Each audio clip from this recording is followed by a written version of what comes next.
Youngster Sam Blakeman is about to reach an absolute breaking point on the cobbles, and the twist involves a face none of us ever expected to see turn dark. Imagine the kindest, gentlest soul in Weatherfield suddenly becoming a sinister voice in a child's head, urging him to do the unthinkable. That is exactly what is happening with Sam, as a deeply disturbing hallucination of Roy Cropper orders him to remove Will Driscoll from the picture once and for all. Things are escalating to a terrifying climax, and the fallout is going to shatter multiple families. Before we dive into all the jaw-dropping details of this dark storyline, make sure you hit that like button and subscribe to CoronationST Update so you never miss out on the juiciest Cobbles drama. Sam's state of mind has been gradually unravelling, and it all traces back to the deeply unsettling situation with Megan Walsh. Megan went to extreme lengths to keep Sam quiet about her mistreatment of Will. Because of platform guidelines, we have to be careful with our words. But let's just say Megan's harsh discipline and forceful attempts to silence Sam have taken a devastating toll on this poor boy's mental health. The sheer stress and trauma of holding on to such a dark secret caused a fracture in Sam's reality. It started small. He began experiencing visual and auditory hallucinations of Will, echoes of his guilt and fear manifesting in the shadows. But now, his mind has conjured something far more complex and far more dangerous. He is seeing a version of Roy Cropper. We all know the real local cafe owner is gentle, kind, and caring. Roy is the moral compass of Coronation Street.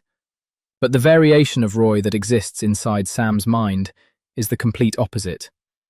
This shadow Roy gives him terrible, dangerous advice, warping the safety Sam usually associates with his favourite person into something sinister. In the upcoming episodes, viewers are going to be on the edge of their seats as Sam experiences another intense hallucination of Roy. This isn't just a fleeting vision. This dark version of Roy puts Sam completely on edge, aggressively urging him to take control of the situation and rid himself of Will entirely. When Sam bravely pushes back, asserting that he just isn't an aggressive person, the hallucination turns cruel. The fake Roy accuses Sam of being a coward and coldly declares that their friendship is permanently over. For a boy who values Roy's friendship more than almost anything, this is a crushing psychological blow. It pushes Sam right to the edge of reason. Driven by fear and confusion, Sam heads over to the Rovers. He wanders into the back room and finds Will sitting there completely alone.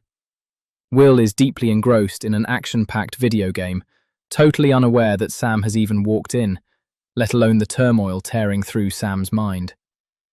As Will is fixated on his screen, the dark auditory hallucinations strike Sam again. He hears Roy's voice, cold and convincing, warning him that Will is a massive threat and is going to bring him to his demise if Sam doesn't act first. Panic fully sets in. Sam is utterly terrified, his flight or fight response triggered, and he chooses flight. He makes a run for it, bolting from the Rovers. Will, finally noticing Sam and genuinely concerned for his friend, drops the game and goes after him. But to Sam, in his fractured state, Will isn't a concerned friend. He is the threat the voices warned him about. Sam rushes blindly through the streets and throws himself into Roy's rolls, desperately locking the door behind him. Will arrives moments later, banging on the glass, just wanting to know what is going on. But inside the cafe, the nightmare reaches a terrifying peak. The real Roy Cropper emerges from the back and finds Sam in an absolute state of terror. But instead of bringing comfort, the sight of the real Roy causes Sam to reel back in pure horror. He is totally thrown and petrified because, in that agonizing moment, he can see the real version of Roy standing in front of him, while simultaneously seeing and hearing the dark vision of Roy in his mind. The collision of reality and hallucination is too much for him to process. Outside the locked doors, a crowd begins to gather.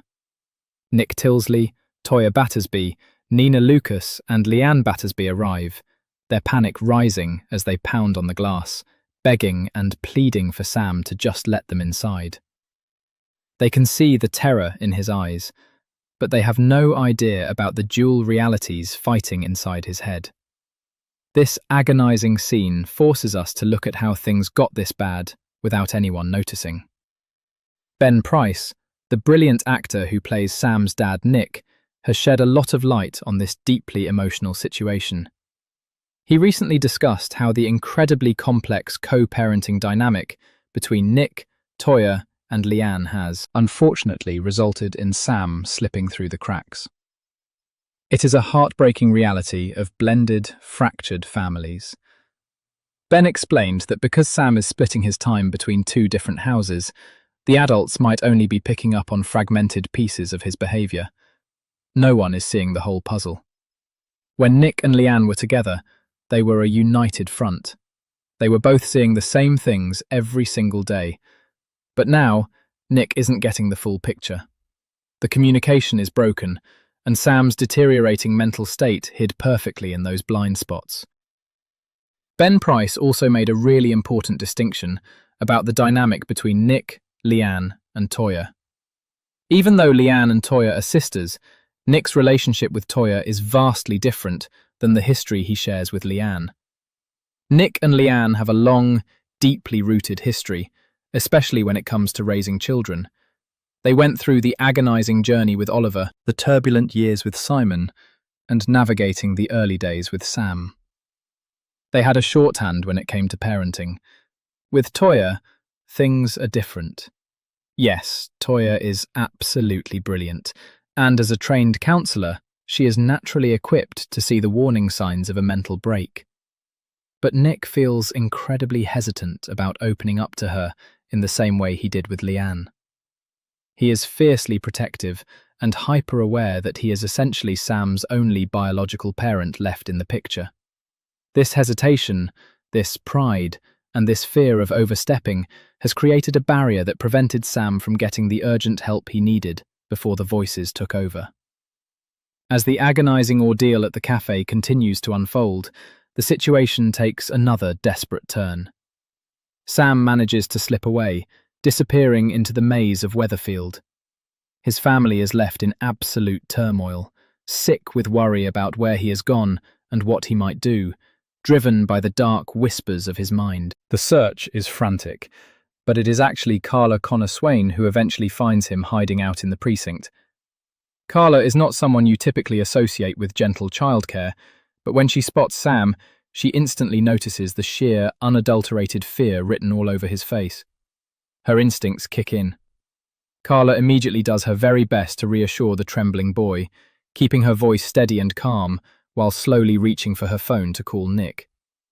After making the frantic phone call, Carla tries to pacify an increasingly agitated Sam. She sits with him, trying to anchor him to reality. But the fragile peace doesn't last. The moment Nick and David Platt suddenly appear at the precinct, the sudden influx of people and pressure triggers Sam's flight response again, and he makes a run for it. Carla is left deeply upset, standing with Nick and David. It is in this heavy, heart-stopping moment that Carla looks at Nick and explains her terrifying realization. She tells him, point blank, that she believes Sam is losing touch with reality entirely and suffering from a severe mental break. This isn't just a kid acting out or dealing with normal stress. This is a medical emergency. Ben Price opened up about why this specific interaction with Carla is so crucial for Nick's character. Nick and Carla have a massive amount of shared history, and for Nick, Carla's words carry an undeniable weight. Carla is usually full of brusqueness. She has a hard outer shell and doesn't sugarcoat anything. She isn't prone to overreacting or being overly sentimental. So, when someone as black and white as Carla breaks that tough exterior and shows genuine, profound concern, it forces Nick to stop in his tracks. Ben explained that because Carla has her own deeply personal history with severe mental health struggles, Nick knows she recognizes the signs. She has walked through that dark fire herself. Nick knows Carla well enough to realise that, if she is saying it, she has seen something legitimate. It's a moment of absolute clarity for Nick, cutting through all of his denial and confusion.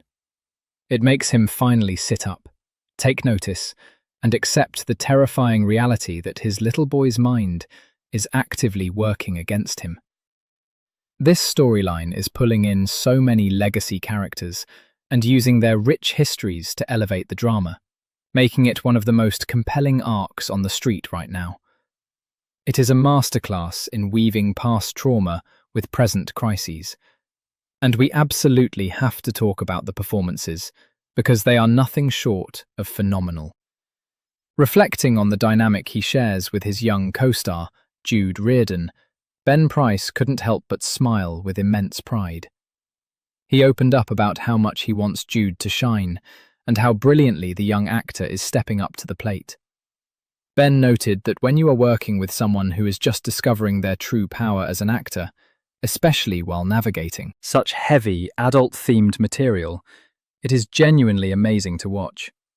The complexity of playing a child battling profound hallucinations requires an incredibly delicate touch, and Jude is delivering it perfectly. Ben praised Jude, calling him a really, really good actor and a genuinely nice young lad. He described him as super level-headed and incredibly diligent, noting that despite his young age, he comes to set fully prepared to tackle these emotionally draining scenes. But Ben also joked that Jude has a little bit of that signature Platt cheekiness about him, which makes the behind-the-scenes dynamic incredibly lovely. For a veteran actor like Ben, getting to work alongside such a naturally gifted young talent is a massive highlight. He even admitted that working with someone as good as Jude actually pushes him to be better, elevating their on-screen father-son relationship to new heights. The raw emotion we are seeing on screen is built on a foundation of immense mutual respect off-screen. As we look ahead, the big question remains: how will Nick, Toya, and Leanne come together to save Sam from the darkness in his own mind? Will the real Roy be able to break through the twisted mirage that has taken hold of Sam? Or will the hallucination push Sam to do something that cannot be undone? The stakes have never been higher for the Platt and Blakeman families, and Weatherfield is bracing for the emotional fallout. The psychological depth of this storyline is truly groundbreaking for the soap, handling fragile mental health issues with severe consequences, all while keeping viewers completely hooked on the suspense.